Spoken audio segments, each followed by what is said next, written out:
So when it comes to Fall Guys, I've noticed that a lot of guys fall. And by that I mean a lot of guys get disqualified from minigames. But luckily for all of you, I'm the #1 Fall Guys player in the whole world. So I'm gonna go show all of you guys how to qualify for every single minigame in Fall Guys. Nah, but for real though, lots of people have trouble with a lot of the minigames, and there is a secret strategy that at the very least helps you win on every single minigame. So since there are so many minigames, I'm gonna start with the ones you get on round 1 and work from there, since in that case, the longer you watch the video, the better you will be at the game. So I think the best place to start is the whirligig. I'm a big fan of this map. There are actually several strats for this course that are all really useful. The first one and the easiest strat is one my friend Hank pointed out to me while we were playing. When you're going up the beginning ramp, if you jump and dive, you can skip the little yellow things for a small speed advantage, which is nice considering this is a race and all. Later in the stage, when you're confronted with a 3-way choice, you should pick Malcolm in the middle because there's a way to always get across. I don't know the exact pixel you're supposed to be on, but if you stay on the far left of this ramp, 90% of the time you'll make it across just fine, and if you've had a perfect run beforehand, you'll probably get first place. The last important speedrunning strat on this map is really cool looking if you can pull it off, and it can save you from getting eliminated. So I'm sure everyone has already seen this viral clip.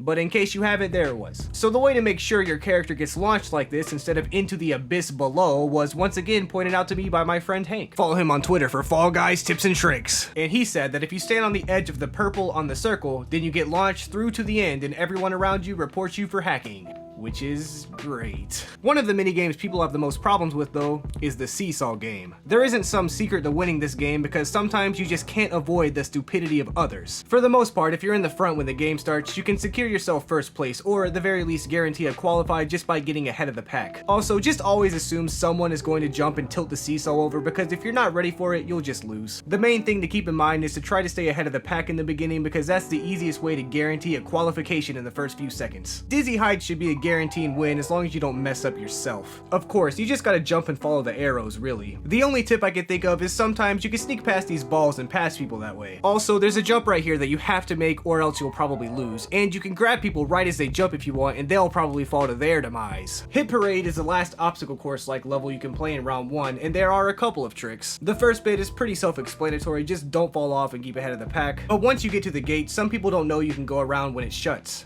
So yeah, there's that. Also, the part with the balls is the hardest part because if you get hit with them, you'll fall off in an area that pretty much guarantees you lose the match. No matter what situation you're in, it's always better to slow yourself down to avoid getting hit by the balls than it is to try and speed past them because that's a literal game-ending mistake. I personally like to watch for them and go along the edges so I can get in between them easier, but that's just me. Also, once you get to the slime thing at the end, if you grab people, sometimes you can speed yourself up and also sometimes this can happen. So those were the obstacle courses that come up in the first round, which in my opinion are some of the easiest maps in the game, you know, as long as you don't mess yourself up and you follow all the tips I just said. But we gotta make sure that none of you are the fall guy for any of the other round 1 mini games.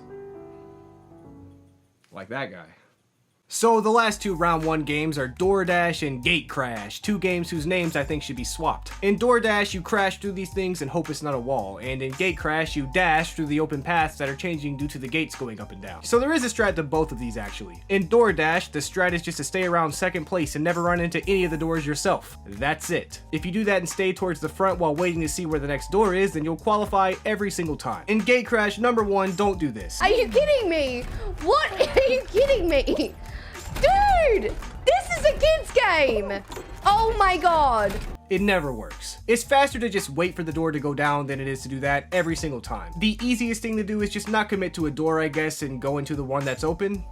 I don't know, I've always found this one pretty easy. So that's how you get yourself past any of the first round mini games, but before we get to the other mini games, it's time to talk about today's video sponsor, which is my Patreons. Special thanks to my Patreons, Memestream and Exeat, for funding this channel. Exeat also recently gifted me Azure Striker Gunvolt on Steam, so expect a review on that at some point in the near future. Thanks, Exeat! Once you get past the first round of Fall Guys, I'm pretty sure you're subjected to every game mode other than the final game, so I'm just gonna start with all the games that are not team-based and talk about those later. One of the games I personally have the most trouble with is Fruit Shoot. Obviously in this game, if you get slightly unlucky and get hit by some shooting fruit on the shoot of fruit, then you'll probably fall off and reach an unrecoverable position position. But I found the most luck sticking to the edge and angling my camera a little more than usual so I could see the fruits coming, at least kinda. Next we have Block Party, something I am no longer invited to due to something I am legally not allowed to speak about on film, so I like to call it Hole in the Wall instead. So Hole in the Wall is easy for the most part, as long as the other Fall Guys don't grab you too much. The main thing you need to look out for is having your legs get clipped in this thing, because if that happens, the game doesn't let you jump out of it, so you just have to watch your own demise unfold in front of your very eyes. Rollout is a game mode my friend Taco Spartan 04 has a lot of trouble with, but I think this game mode is the most like a Mario Party minigame. The easiest strat for this one is just to stay on the edge and switch between the outermost rings, because not only are they slower, but just switching between the two of them usually doesn't get you into too much trouble, and you can spend the majority of the minigame just chilling. Unless your name is Taco Spartan 04. Hump Club, the game where you sit on a platform and try not to get smacked off. Other than the obligatory avoid the other players, the easiest path to victory I found is chasing the bottom pillar around the circle. The beginning, literally nothing can happen to you, and I think mathematically you have to jump less than you do if you don't chase the bottom pillar, meaning there's less of a chance for you to get out. Next we have Free For All Tail Tag, which just doesn't have the same ring as Team Tail Tag, but maybe I'm just a communist hippie. In this game, half of the people have tails and half of the people don't, so you gotta try to get one. You could always wait out the first minute and then use the last 30 seconds to find a tail, but like,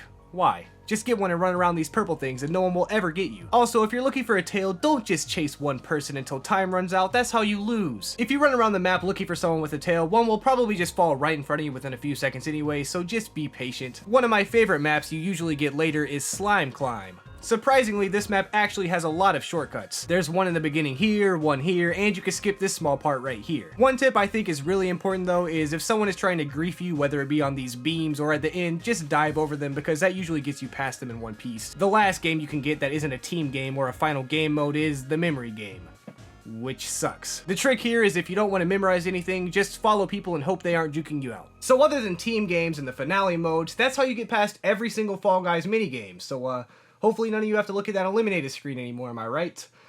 And if you're starting to suddenly question my Fall Guys credibility, I'll have you know that I'm actually the #1 Fall Guys player in the world. See, watch.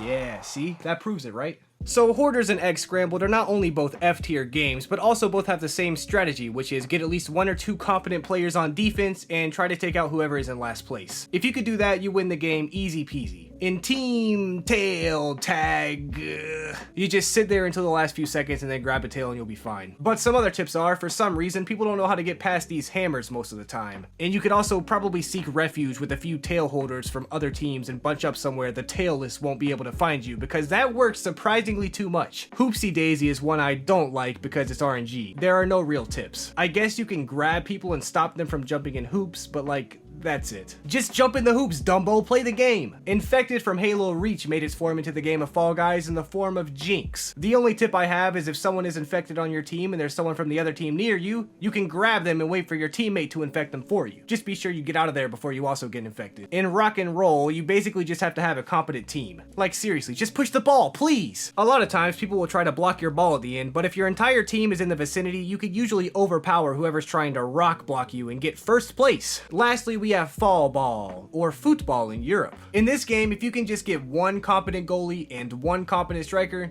you usually win. But of course, there is also a spot where you can get headers directly into the goal in case none of you have heard. Also, I've heard the strat for this game is diving into the ball for distance and jumping into the ball for height, though I am not 100% sure if this is accurate or not, so don't quote me on that. Quote Alpharad instead. Well, now we've looked at every single minigame other than the finales themselves, and only the best of the best players get to the finales. Just like how only the best of the best viewers get to this part of the video, yeah.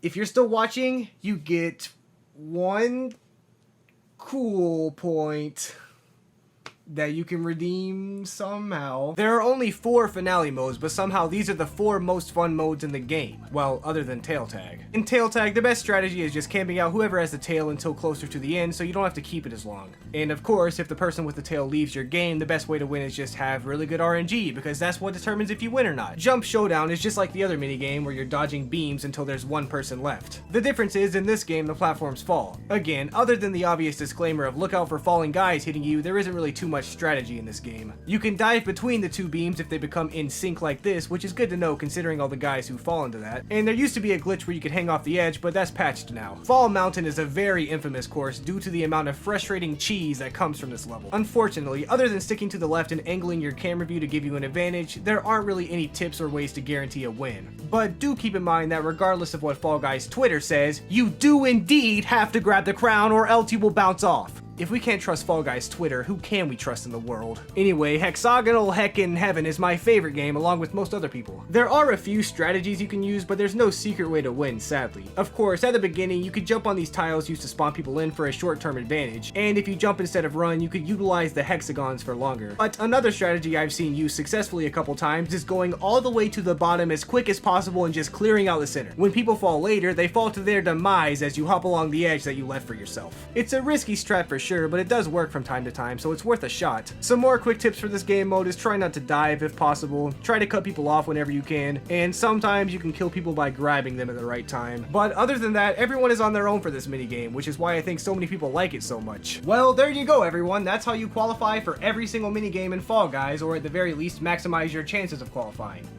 And I hope I maximize your chances of subscribing.